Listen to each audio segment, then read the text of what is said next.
Death da, ewi nakan. Welcome to podcast number 46. I hope you're all well. I ain't going to talk too long again for this podcast, as following on from the last two, I've got yet another special guest today. So following on from Lillian's last week, which went down really well, there was some lovely comments there about her podcast, and I'm sure you'll enjoy this one too.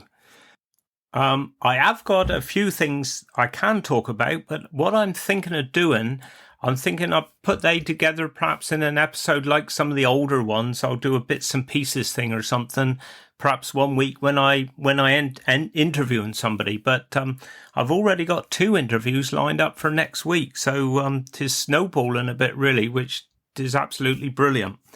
But the one thing I think I will just mention today, I did actually go on Sunday up to St Mabon Church, and it was the farewell service for the rector there, our dear friend David Seymour. David and Wendy are leaving us. He's retiring now, and we'll certainly miss him. And he's been brilliant to work with funerals. His cluster is actually, 7 churches, and when you look at the churches, it is all pretty much in our area. It's St Mabon, St Tudie, Blisland, St Breward, Helland, Michaelstowe and Temple. So you can tell by that we have seen a lot of him over the last few years, and he's been absolutely brilliant to work with, and we'll miss him on the work side. And I'm going to miss him on the cycling side because he's just about as obsessed about cycling as I am. So, but we wish them well in their retirement. They ain't moving too far away, and he's still got his push bike. I'm sure we'll meet up and have a cycle and a coffee and that along the line. Anyway, that's enough of all that. Now for this week's interview. So this week I'm interviewing somebody that I've known for many years now, and I'm sure you will enjoy it. It's the lovely John Bennallick. So without further ado, I'll now hand over to John, and I'll just round things off directly. Get on, John. I'll be knacking. Oh, brave. Proper. Yeah. Lovely. Thank you for meeting me today. I said when I come out, I think this must be some of the most beautiful countryside in Cornwall. Here it is handsome, isn't it? Oh, yeah, I think so. Yeah. St Wenn's a fantastic parish. Yeah.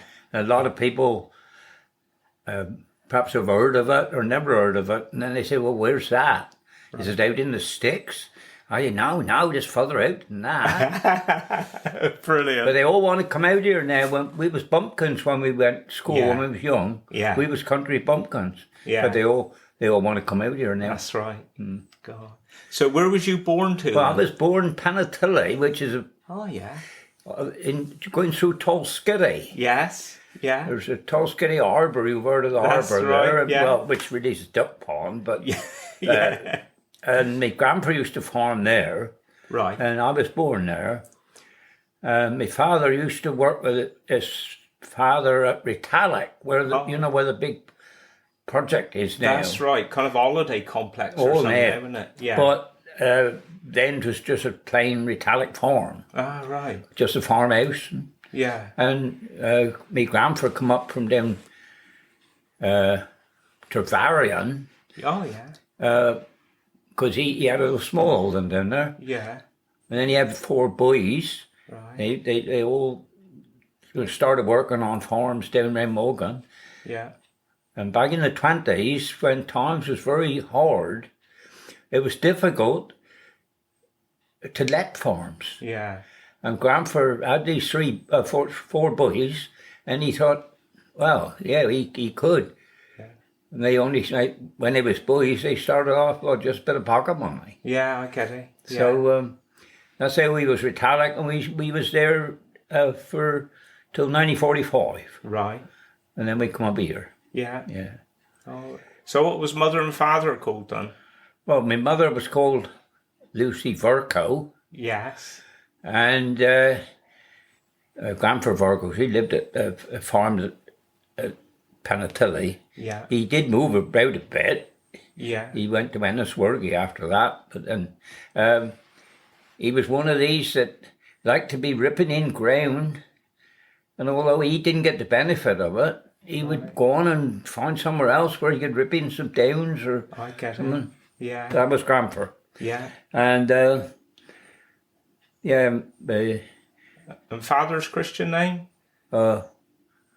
William Henry, yeah. Ah, yeah. Will, yeah. So I can see where your brother got his Christian name from. That's Verka. That's Yeah, right. Yeah, yeah. he called after my mother's surname. Yeah. Yeah. Yeah. And I say, I wish you a belated happy birthday because you was 90, I think, on Monday. Is that right? Yeah. Yeah. Oh, Oh, dear. So you'll excuse me if I'm like get a little bit muddled or anything. Oh. Yeah. So where did you do your schooling to then? I was at Columb school, Yeah. and and then well, I expect you can tell that the way I did talk when I went grammar school. Oh, and Newquay. all right. Yeah. And then when we come up here, I had to bike in St. Columb to catch the bus, 8:15, get in St. Columb, 8:15. Oh, crumbs. I used to leave my bike down the back of Powell's garage, Yeah. shop, walk up through, and one of my early memories of that time was they would sell wirelesses and bikes and all in the shop, and they had the wireless playing when it was the Nuremberg trials. All right. Yeah. And you hear that was all, the Nazi leaders was put on trial. That was one of my memories. And then when the bus come, I had to go and catch the bus. Catch a bus. But, yeah. because see, I was in the war. A lot of people don't, they couldn't remember it because there's only somebody my age I was 6 when the war broke out. Yeah. I remember Mother saying there's a war, but Right. really see it didn't mean anything to me. No. But eventually, of course, it did because everything was rationed. Yeah. I think we was very fortunate because we was farming, and we had quite a bit of benefit. You could grow a lot of stuff and so on. But there was. We used to have to carry gas masks school. Yeah. Right. And but then we had evacuees. Yeah. Oh, it was different for we, and it was different for they. Yeah. We had Column area had evacuees from East Ham in London. Yeah. They talk a bit different. Oh, not half now. But they had a different way. It must have been a huge shock to them. Yeah. But they came with their teachers and that, and one of the things I remember, one of the London teachers, she was there looking in a mirror, and like she was putting all red stuff on her lips, and I didn't know what that was. No, I hadn't seen lipstick that Never seen. I got to understand it a bit later on, but that was it was new to me. We had we come home one day and Father and the kitchen table was laden with groceries. Right. We had 2 London boys staying with us, brothers, and their mother and father had come down from, they had a shop, I think, in London, and they brought a lot of their stuff with them. Oh, get around. See? Oh, yeah. And I know he had Aylman, I think it was Aylman car anyway. And I know one day they come up school to pick up their boys, and of course we boys rode with them, didn't us? And we was like royalty going down through the town, shouting out the window, making, signs and that, because all the rest of them was all trudging on down the street. Yeah, brilliant. Yeah. So, that was one of the things I wanted. Well, another thing, I was about 6, I think. And I was standing on the school steps back dinner time. Yeah. And I saw an aeroplane coming up very slow up the Lanarn Valley from Morgan, and he come right over St. Columb. Yeah. It was a German one. Yeah, German markings. And they discovered after the war that there was a aerial map of all the area. Right. So he wouldn't shoot anybody. He was picking up information. Yeah. Of the area. Yeah. Quite interesting. Yeah. So, was there any bombs dropped around St. Columb? Oh yeah, at all? yeah. Winner's Perch. Right. They did. Yeah. And I had an uncle lived at Winner's Perch. Yeah. There was only 2 houses there. Yeah. But he went back into Britannic and stayed with his mother and father. Right. He was married, I think. Married then. And they made out that there was like a dummy airfield at Winner's Perch. You're right. Down in the moors, down below Britannic, there was one of these flashing beacons. Yes, I get it. Yeah. They had two down there. 2 used to look after it, airmen, and well, they would come up and see Gran and get eggs and milk and all sorts. But yeah, they did. They had a couple of bombs landed because they was pretending that the road, see, was the runways for Sneville. I was trying to put them off. Put them off, see. Yeah. And I think only thing really done damage is they killed a few of Uncle's chicken or fowls. Yeah. And broke some windows. Oh, that was it. But and my other grandfather, by that time, he was out in Ennisworthy, out near the Gossmore, out Castle Dynus. Yeah. And there's a bomb landed out there, out past the yard, a little bit in the moor. We used to go out and look in this good old crater. Right. And my uncle found a whistler. They used to put a pipe on the bomb. All right. When he comes through the air, he make a whistling sound, Right. For to terrify I get people. it. Yeah. Well, And you found that. Found that one. And there again, there was only a few windows. I think the biggest tragedy there was it broke Granfer's shaving mug. Oh, hang. Which, that was something. That was a big thing. Oh, yeah, that was a big thing.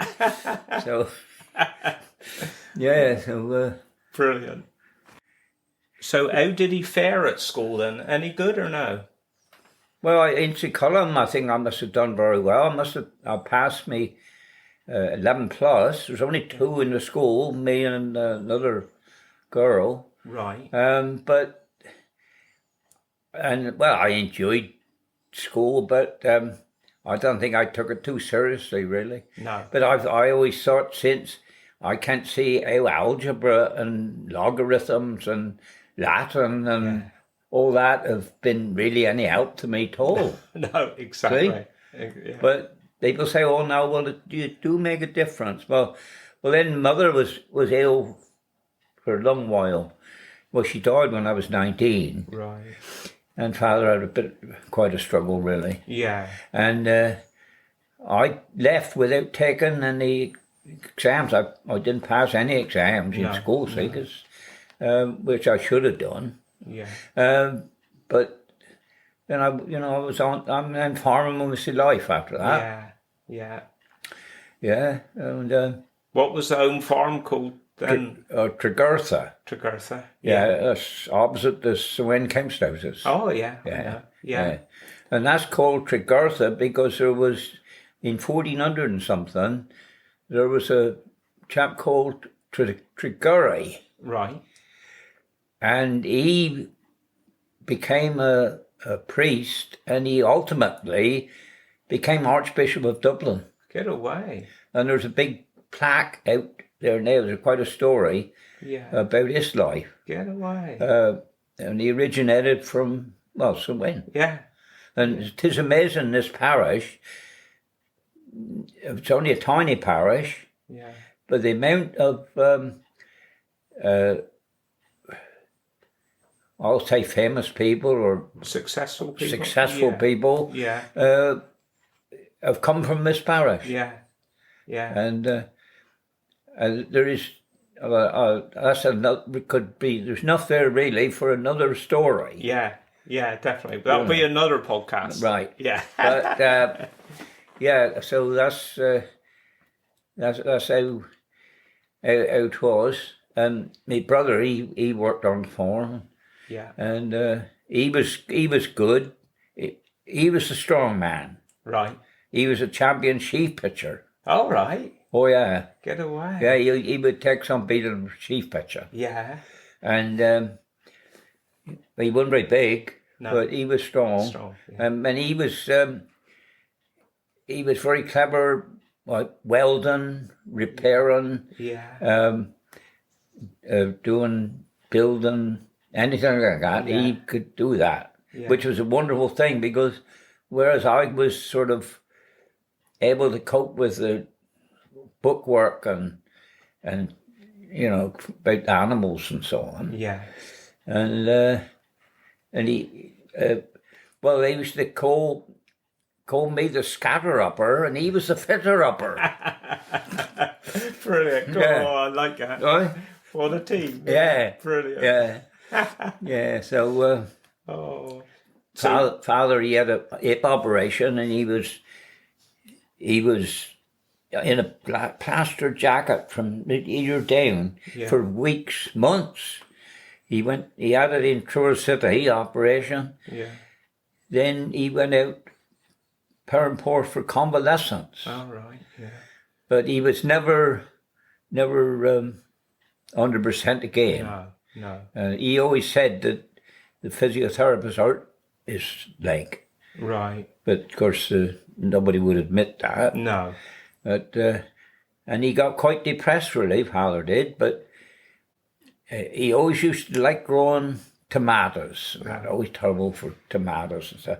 So where the St. Austell Hospital is now, there was a market garden, and there was going to be a sale out there, and we went out and bought a big Dutch light greenhouse. Right.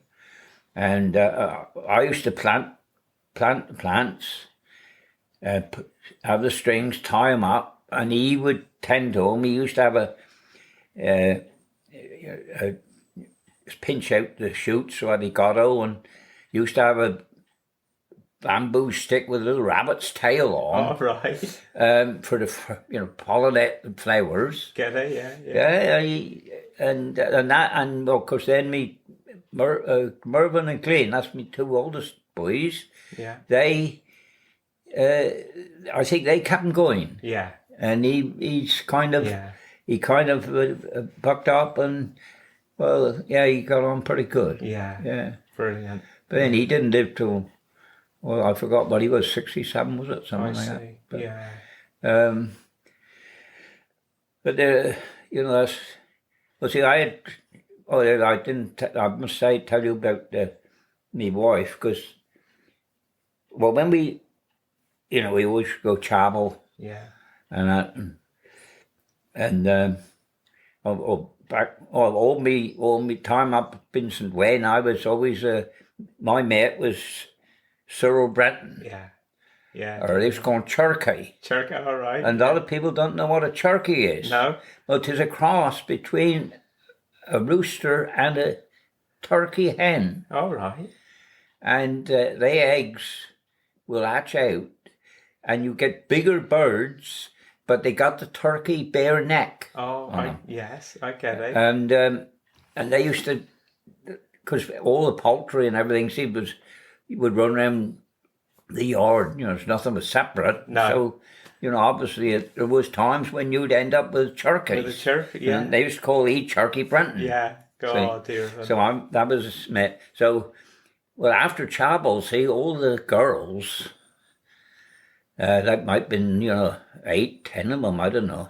They would go on like kind of parade. See, they would walk from chapel out for a walk. And they got nearly up the council houses there, and we come on, the boys would come on with their bikes. And there was one pretty little girl there to caught my eye. And that was Jean Orton. And then she became my wife. Yeah. I didn't see so much of Cyril after that. I don't understand why. But no, we was always best of friends. And, yeah. I know we started up the gardening club later on. Me and he started up the gardening club, When Gardening Club. Yeah. And and then so we had 4 ended up with, well, see, Jean had 3 brothers. I had a brother, and Jean always wanted a little maid. Right. And well, done my best, but there we are. It didn't happen. No. And it got on to bit 4. Yeah. Got after the 4th one. We did think about perhaps trying once more. Right. But I decided that Jean read somewhere in the paper that every 5th child born in the world was Chinese. Oh, lovely. So that made you stop. So that was that. But my brother, he only had 1 child, and that was Vanessa. Yeah. And she's a real darling, she is. Yeah. And I'd always call she my daughter I never had. Yeah. Brilliant. Right? Yeah. So brilliant. that was how it was. So Yeah. I was in Young Farmer. Oh, before that, there was if you go through Treganatha, there's a Nissan up there. Right. That I don't know how many people know what he was for. No, I don't know. Well, that was the home guard at. Was it? Yeah. Really? And it was just block walls, doors and windows each end, and then the Nissan round roof. No facilities whatsoever. No. No. They had to have, for lighting, you had to have oil lamps. Right. And then there was nothing No. at all. And that was where St. Wenn, platoon or whatever they call them, Yeah. met. Yeah. And, but, I know why Dad's Army is so popular, and even now on television, because that's exactly what it was like. It was, yeah. I get it. Yeah. Yeah. There's St. When they had a lookout post at some strategic where the roads met, and there was supposed to have been 2 men there every night. Right. See, and one night, officer come around unannounced, Oh. Yeah. and there was nobody there. Oh no.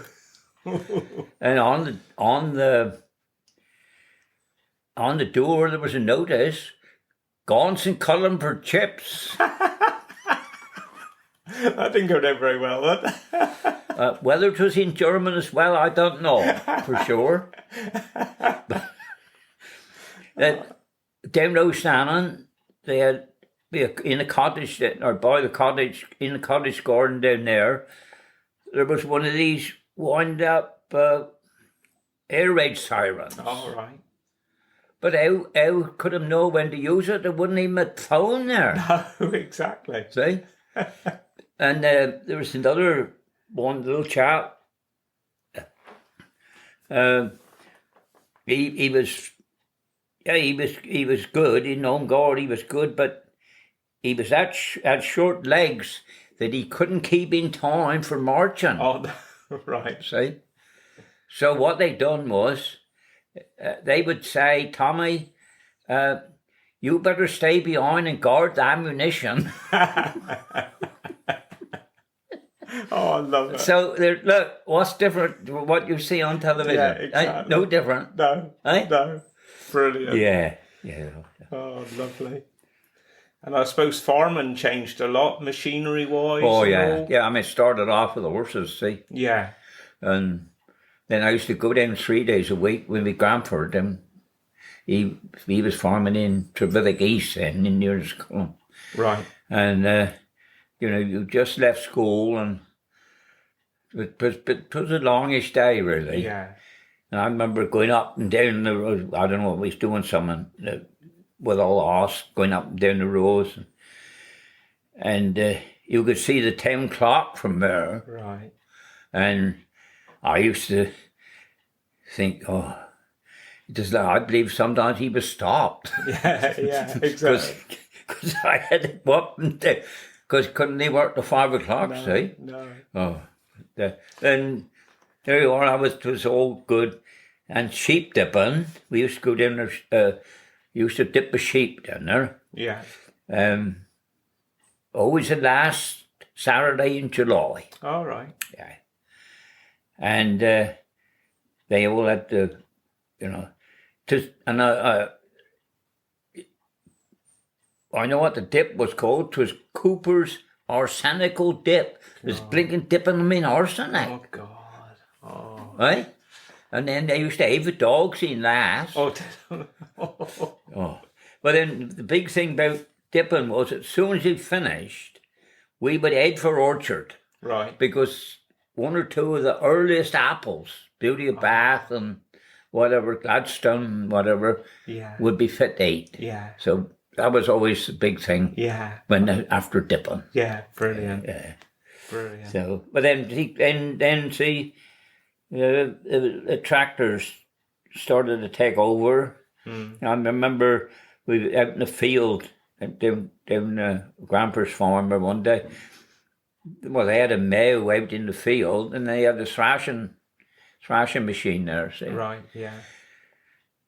And some old chap was up on the straw rack, and my uncle come in with a little Fergie T20, isn't it? Right. Yes. Yeah. Fergie T20. And he looked down and he said, "Oh," he said, "I could wear one of they on my watch chain." Oh, brilliant. Right? Because it was all smaller, wasn't Well, it? it's so small. Yeah. And I mean, Harry Ferguson revolutionised farming, really. Yeah. Because you had 3-point linkage and hydraulics and, compared with what it used to be. Yeah. It was really fantastic. Yeah. Yeah. Yeah. And you were saying you was in Young Farmers? Yeah, in Roach Young Farmers, and that was a really good club then. Yeah. That was a really good club. And the big difference then was, like, nobody ever went pub. No. Now, I think it's just opposite. Yeah. But, we was really a good crowd. And we used to go in the carnivals, and then we used to have the days when there used to be different other clubs. Yeah. Opposition, like, different, doing different things and making different things. Yeah. So that was all, and that was all very good, very good.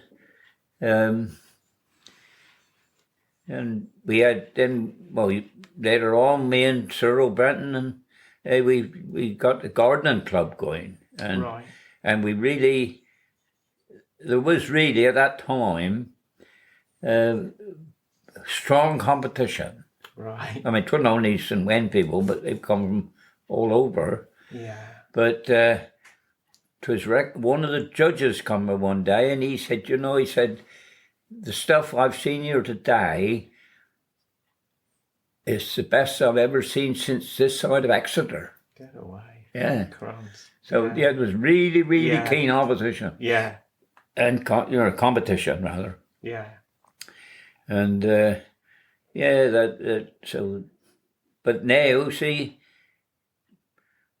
if there's room, if you build a house now and there's room for another house, they don't do they didn't room for a garden. They put another house there. Yeah. Yeah. Exactly. And see, people's in trouble now because they don't grow anything for themselves. No. No, that's right. Another thing in the war was we was allowed to kill pig. Right. We used to enable all the scraps, Yes. all the waste, kitchen waste, Yeah. all the small potatoes. Yeah. And somebody told me the other day that the small potatoes ain't so big this year. I like that. But because didn't have a very good season. But yeah, and I think Father joined the St. Columb Pig Club. Right. Because if you joined the pig club, you was entitled to. Well, you had to buy the feed, I suppose, but you was entitled to so much feed, and you could keep 2 pigs, and you could have one for yourself, but you had to supply the Ministry of Food with out of the pig. Oh, I see. Right? Yeah. And see, there was no fridges or anything, and we hadn't None was electric or nothing. No. So what they used to do was they used to kill pig. Somebody would come, Ted May he was called, and he used to come and kill the pig, and they get the hot water and getting all done up, and then she leave him up, hanged up, whatever. And next day, when it's all set, cutting up. Yeah. Well, you'd give a piece to your neighbours, friends, and then when they kill their pig, yeah, yeah, that was the only way. That's right. Well, we did put it in a cave, mind. We had a cave. We had a slate cave. And used to salt in a lot of it. Right. And that was quite a job getting salting in. The salt would come in with all slabs, and we had to sort of knife and cut it down to turn it into salt that you could handle. Yeah. And that was what we done it. But what we used to like as boys, see, we couldn't wait to get the pig's bladder. Right. See, because if you had a pipe pump, get the bladder, and have a pipe pump blowing up, you had a football. Yeah. Didn't he? Yeah. And, he probably lasted a day or two, but then somebody would kick him into a thorn bush, and that would be the finisher of it. That would be it. See? Yeah. I'll tell you another thing we used to do.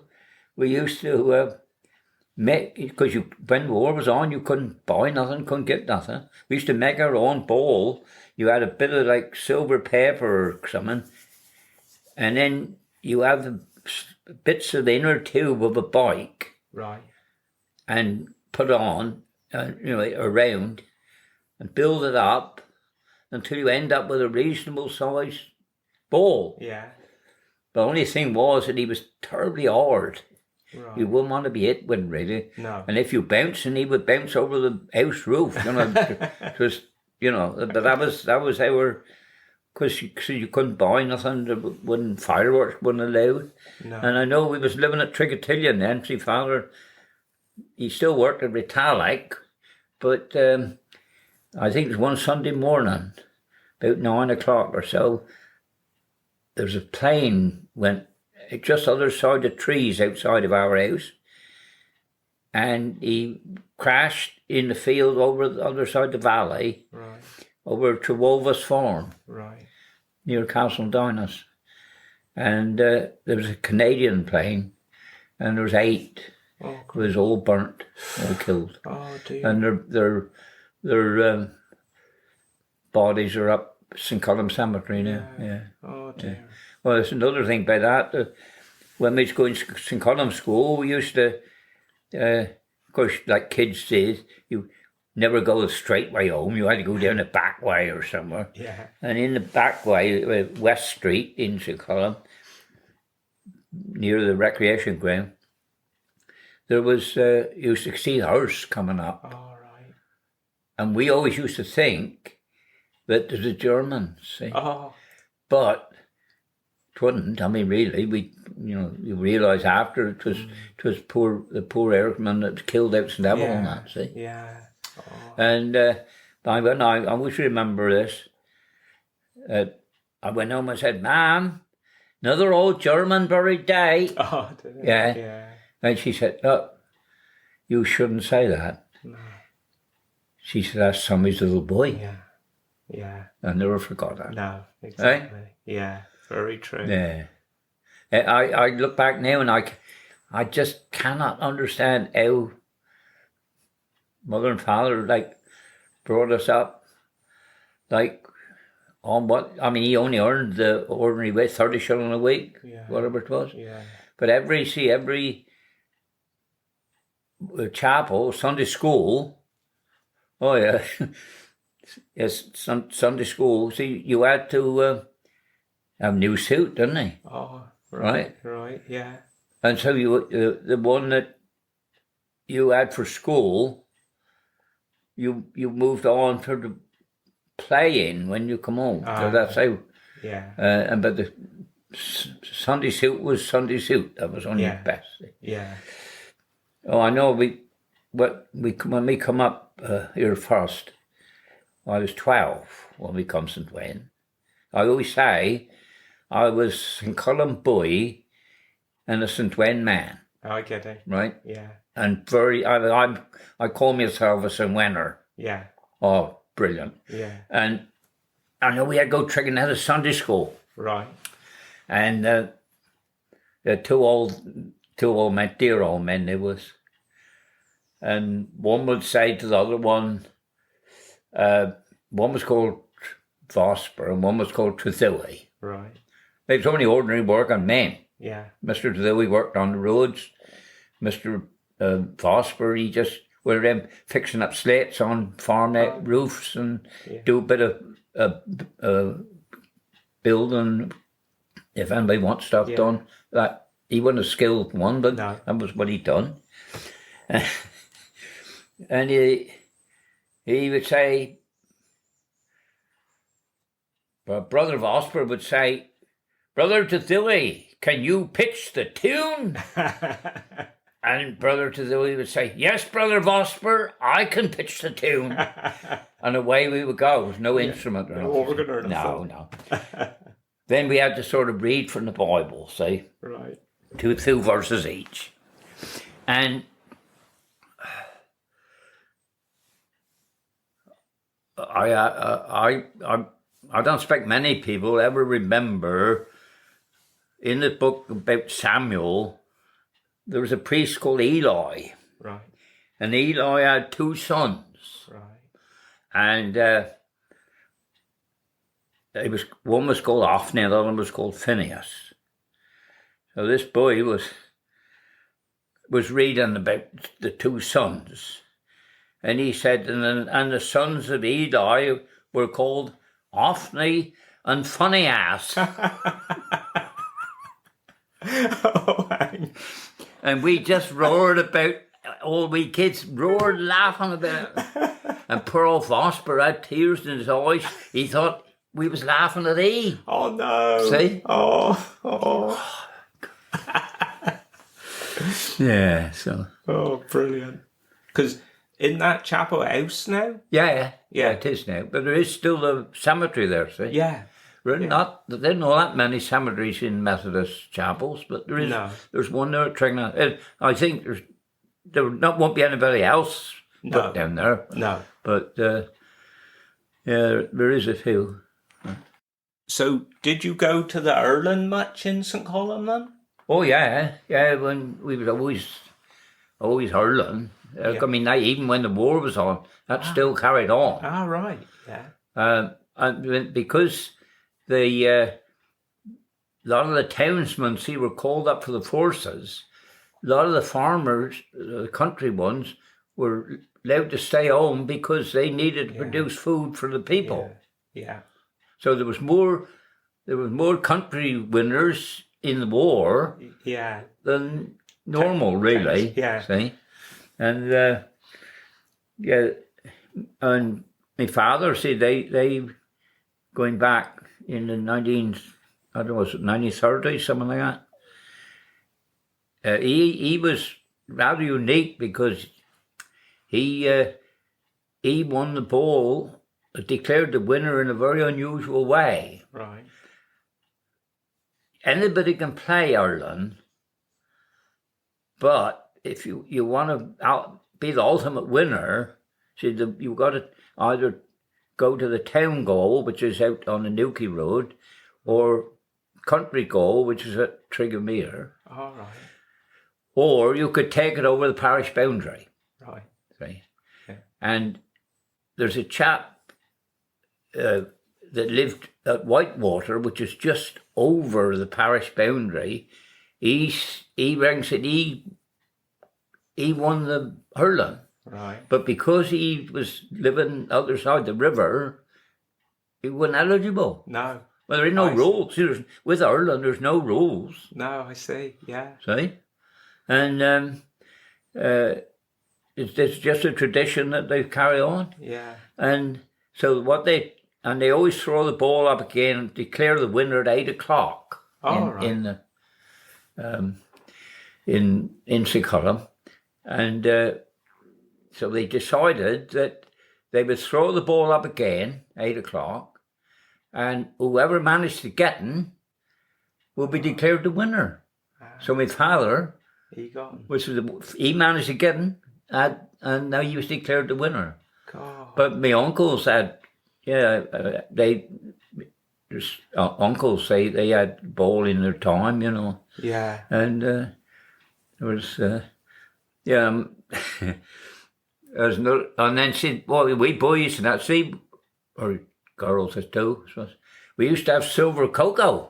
Oh, did it? Yeah. Right. Yeah. You used to go in the institute there, and there would be a good old jug of cocoa. Yeah.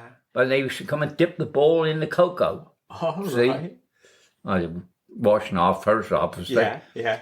And also we had silver cocoa. And the same thing, when they went around after 8 o'clock, they went around the pubs. And they had silver beer. Yeah. See? Yeah. Somebody would buy a barrel of beer, or they would collect. Yeah. They would collect for a bottle of beer, a barrel of beer, I mean. Yeah. And then that would be silver beer, wouldn't it? Yeah. And I know I had an uncle, he was a teetotaler.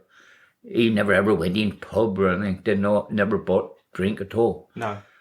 But he went in with the crowd. He just loved Ireland. Yeah. Went in with the crowd, and then they was going to have a collection for this barrel of beer. Right. Well, he didn't know how much to put in. So Mary come round with a cap, and Uncle put in tuppence. Right. 2 pence. Oh my. Yeah. And he took him and gave him back to him and said, take it, you may need it. Oh, brilliant. Right? Brilliant. So, is it a new ball every year then? No. That same one that... No. If you win the ball, if you want to keep that ball, you got to supply a new one. I get it. Yeah. Otherwise, you go back and play again. Yeah. That's quite an expensive thing got to now. Yeah. But very often, like a doctor or a prospective MP or something like that, they would donate like a ball or something, and they would say, and if they keep it in the town for an hour, they would give the winner another fiver or something like that. Yeah. And you said brother was into Ireland? Oh, yeah. Well, we all used to go Ireland. Yeah. Like when we was young. Yeah. But my brother was very keen Irler. Yeah. But he could never win on because he lives in Wenn. Of course. See? Yeah. Of course. But he was still, it's like in your blood, isn't it? Yeah. It's still, in a lot of ways, I'm still St. Columb. Although I call myself a St. Winner now. St. Winner, yeah. Who's still St. Columb. Because St. Column, see, was our market town. Yeah. It was a big, important town. Bigger than Wadebridge, wasn't it? Years ago. It was a very important town. Yeah. St. Column. In fact, there was strong thoughts that they might have had the cathedral in there. Oh, right. Yeah. They built a huge rectory down bottom. Yeah. Which was actually going to be the bishop's palace. Get away. Yeah. God. And I think, are we going on too long, or us? No, that's fine. No, you carry on. We'll do another episode in a minute. Yeah. Yeah. Yeah, and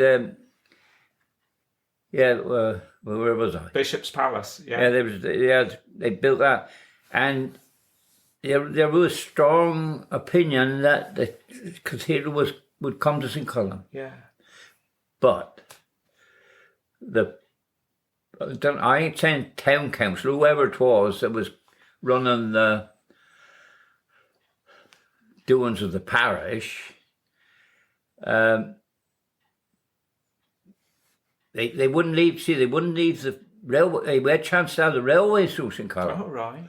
But they rejected it. Oh, I see. See? Yeah. And there's out 2 mile out St. Columb Road. Yeah. And I think that was one of the factors that if we didn't have any actual connection with the railway, and then they decided that they would build the cathedral at Truro. Yeah, I see.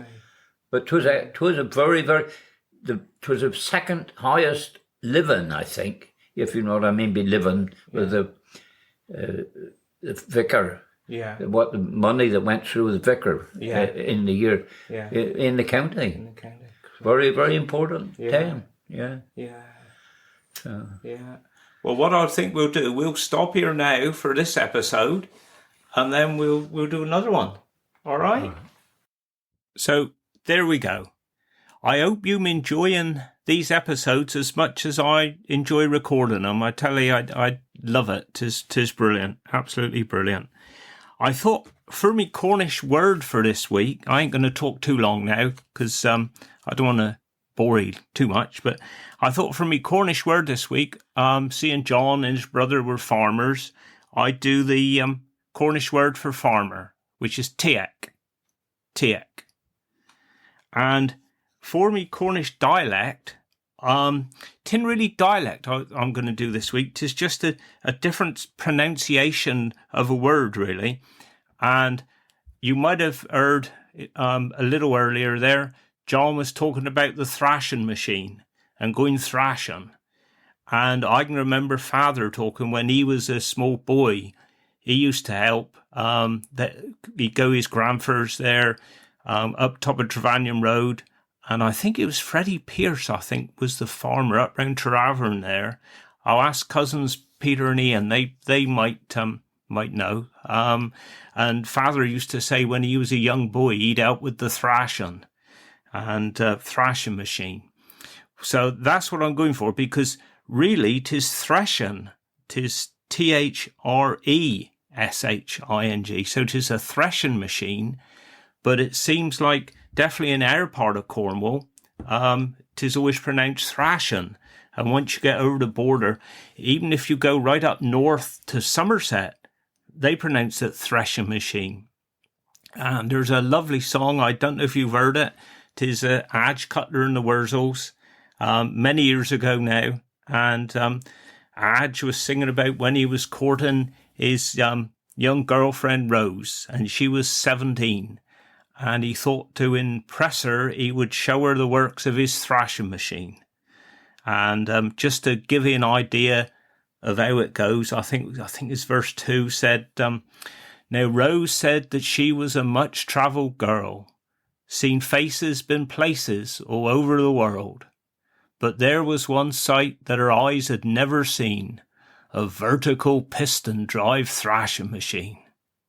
Tell you what, they don't write love songs like that anymore. I used to sing that one a bit in the pubs if I had one or two too many, but I'd nearly sung it free then. But there we are. Lovely agricultural aria there. Nice little love song to finish with. So we'll be back with John next week. Hope you have a good week. Do Guinness.